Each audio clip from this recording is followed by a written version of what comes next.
Picture this: a young man in his early 20s, surrounded by the luxuries that most people dream of: designer clothes, expensive cars, prestigious university degree, and a clear path to corporate success.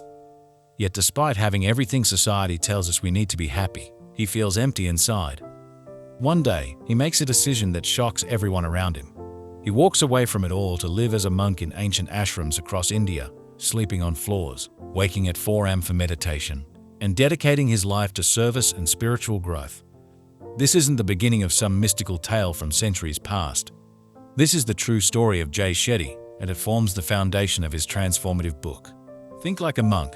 Train your mind for peace and purpose every day. This profound work of personal development bridges the gap between ancient wisdom and modern living, showing us how the timeless principles that have guided monks for thousands of years can revolutionize our contemporary lives. Shetty's journey began at a business school event where he heard a monk speak about the meaning of life. In that moment, something shifted within him. The monk's words carried a depth and authenticity that cut through all the noise of modern ambition. This encounter planted a seed that would eventually grow into a complete transformation of Shetty's understanding of success, happiness, and purpose. The book opens by challenging our fundamental assumptions about what it means to live a fulfilling life. Shetty argues that we've been conditioned by society to chase external markers of success, wealth, status, recognition, while neglecting the inner work that actually creates lasting peace and satisfaction. The monk mindset, he explains, flips this equation entirely. During his 3 years living in ashrams, Shetty discovered that monks aren't otherworldly beings who've escaped reality. Instead, they're individuals who have mastered the art of living with intention, focus, and genuine contentment. They've learned to detach from the endless cycle of wanting more, achieving more, and still feeling unfulfilled. This doesn't mean they're passive or unambitious, but rather that their ambitions are aligned with their deepest values and oriented toward service rather than selfish gain. One of the first principles Shetty introduces is the concept of identity. He explains how monks understand that we are not our thoughts, our emotions, or our circumstances. We are the observers of these experiences. This shift in perspective is revolutionary because it means we don't have to be victims of our mental patterns or emotional reactions. Instead, we can develop the capacity to witness what's happening within us and choose our responses consciously. The book delves deeply into the practice of letting go not just of material possessions, but of the mental and emotional baggage that weighs us down. Shetty shares how monks approach the process of release with both gentleness and determination. They understand that holding on to resentment, fear, and limiting beliefs is like carrying rocks in a backpack during a long journey. The weight becomes unbearable over time, and the only solution is to consciously choose to set down what no longer serves us. This process of letting go extends to our relationship with ego. Shetty explains how the ego constantly seeks validation, comparison, and superiority. It's the voice that whispers we're not enough while simultaneously insisting we're better than others. Monks learn to recognize these ego patterns and develop the strength to act from a place of authentic self-worth rather than defensive positioning. The concept of dharma, often translated as life purpose, occupies a central place in monk philosophy and in Shetty's teachings. But dharma isn't just about finding your dream job or discovering your passion. It's about understanding how your unique gifts, experiences, and perspectives can be used to serve something greater than yourself. Monks spend years in contemplation and service to understand their dharma, and Shetty provides practical frameworks for readers to begin this exploration in their own lives. He introduces the idea that dharma exists at the intersection of what you're good at, what you love, and what the world needs. But finding this intersection requires deep self-awareness and honest assessment of both our strengths and our shadows. Monks engage in rigorous self-examination not to judge themselves harshly, but to see clearly where they can contribute most meaningfully to the world. The book also explores the monk approach to relationships. In ashrams, Shetty learned that all relationships are opportunities for spiritual growth and service. This perspective transforms how we interact with family, friends, romantic partners, and even strangers. Instead of approaching relationships with a mindset of, "What can I get?" monks ask, "What can I give?" and "What can I learn?" This doesn't mean becoming a doormat or ignoring your own needs. Rather, it means recognizing that healthy relationships require boundaries, honest communication, and mutual respect. Monks understand that we can only give from a place of fullness, which is why they prioritize their own spiritual and emotional well-being not as selfishness, but as a prerequisite for meaningful service. Shetty shares powerful insights about the nature of love itself. Monks distinguish between attachment and love, understanding that true love wants the best for others even when it's difficult or inconvenient for us. Attachment, by contrast, seeks to possess, control, or manipulate others for our own comfort or validation. Learning to love without attachment is one of the most challenging and rewarding aspects of spiritual development. The practice of gratitude emerges as another cornerstone of monk wisdom. But this isn't the superficial gratitude often promoted in self-help circles. Monks cultivate a deep appreciation for life itself, for the breath in their lungs, the ground beneath their feet, and the opportunity to serve others. This gratitude becomes a foundation for resilience during difficult times and a source of joy during ordinary moments. Meditation and mindfulness, predictably, play crucial roles in monk training, but Shetty presents these practices in accessible ways that don't require hours of daily sitting or retreat to a monastery. He explains how monks use meditation not to escape reality, but to engage with it more skillfully. Through consistent practice, they develop the ability to remain centered amid chaos, to respond rather than react, and to maintain clarity even in challenging situations. The book addresses the common misconception that spiritual practice means becoming passive or detached from worldly concerns. On the contrary, Shetty demonstrates how monk principles can enhance performance, creativity, and effectiveness in all areas of life. When we're not constantly fighting internal battles with our thoughts and emotions, we free up enormous amounts of energy for focused action and meaningful contribution. As Shetty guides us through these foundational principles, he weaves in stories from his time in the ashrams, scientific research supporting ancient wisdom, and practical exercises for integration.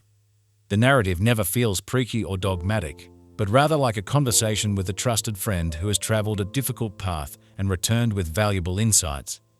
The first half of this transformative journey culminates with a profound understanding.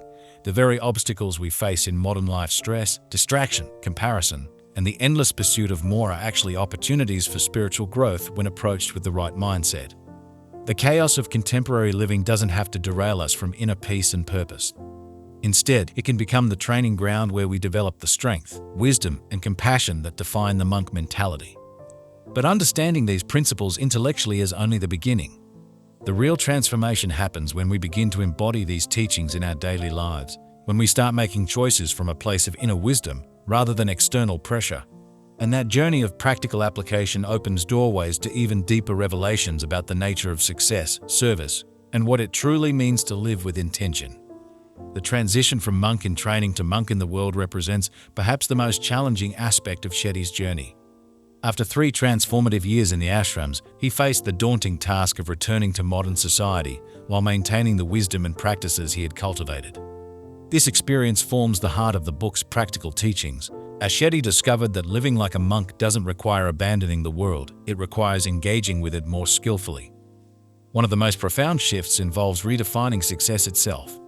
In the monastery, Shetty learned that true success isn't measured by external achievements or accumulation of possessions, but by internal growth and positive impact on others. This revelation challenged everything he thought he knew about ambition and goal setting. Monks approach objectives with what Shetty calls detached attachment. They commit fully to their efforts while remaining unattached to specific outcomes. This paradoxical stance allows for passionate engagement without the suffering that comes from desperate clinging to results. The concept of service becomes central to this redefined success. Shetty explains how monks view their lives as opportunities to reduce suffering and increase joy for others. This service-oriented mindset transforms work from a means of personal advancement into a vehicle for contribution. Whether you're a teacher, entrepreneur, parent, or artist, the monk approach asks, how can this role become an expression of service? How can my unique position help others grow and thrive? This shift in perspective extends to how monks handle failure and setbacks. Rather than viewing obstacles as evidence of inadequacy or reasons for despair, they see challenges as spiritual curriculum. Every difficult situation becomes a chance to practice patience, compassion, or resilience. Shetty shares how this reframe completely changed his relationship with adversity, allowing him to extract wisdom from experiences that might have previously devastated his confidence. The book delves deeply into the monk understanding of time and presence. In our hyper-connected world, we've become addicted to distraction and multitasking, convinced that busy equals productive. Monks, however, have mastered the art of single-pointed focus. They understand that true productivity comes not from doing many things simultaneously, but from bringing complete attention to whatever task or person is before them. This quality of presence transforms every interaction and activity into something meaningful. Shetty introduces practical techniques for cultivating this presence in daily life. Simple practices like conscious breathing, mindful eating, and device-free time periods can gradually retrain our attention spans and reconnect us with the richness of immediate experience. These aren't just productivity hacks, they're doorways to a more fulfilling way of being. The book also addresses the monk approach to material possessions and lifestyle choices. Contrary to popular belief, being monk-like doesn't necessarily require extreme minimalism or poverty. Instead, it requires conscious consumption.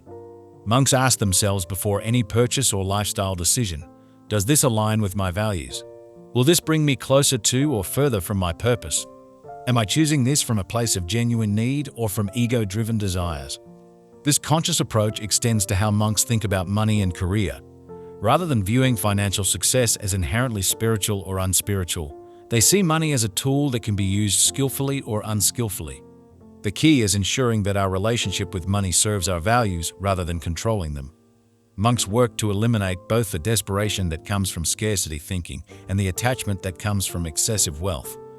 Relationships receive deeper exploration in the book's latter sections, particularly the challenge of maintaining monk principles while navigating complex family dynamics, romantic partnerships, and professional relationships. Shetty discovered that returning to the world meant encountering people who hadn't shared his transformative experiences and who sometimes viewed his changes with skepticism or concern. The solution lies in what monks call skillful means, adapting your communication and behavior to meet others where they are while maintaining your core principles. This might mean expressing your values through actions rather than words, or finding common ground with people whose worldviews differ significantly from your own. The goal isn't to convert others to your way of thinking, but to embody your values so authentically that they inspire positive change in your environment. Perhaps most importantly, the book emphasizes that living like a monk is not about perfection. Even after years of training, Shetty continues to struggle with ego, attachment, and the pull of worldly distractions. The difference is that he now has tools for recognizing these patterns and returning to his center more quickly. The monk path is one of continuous practice, not final achievement. The concept of legacy weaves through the book's conclusion, not legacy in terms of fame or historical significance, but the ripple effects of a life lived with intention. Monks understand that every action, word, and thought contributes to the collective human experience. By choosing compassion over judgment, service over self-interest, and presence over distraction, we participate in elevating the consciousness of everyone around us. Shetty's ultimate message is both humble and revolutionary. We don't need to retreat from the world to find inner peace and purpose. We need to bring monk wisdom into the heart of ordinary life, into our families, workplaces, communities, and daily routines. The traffic jam becomes a meditation opportunity.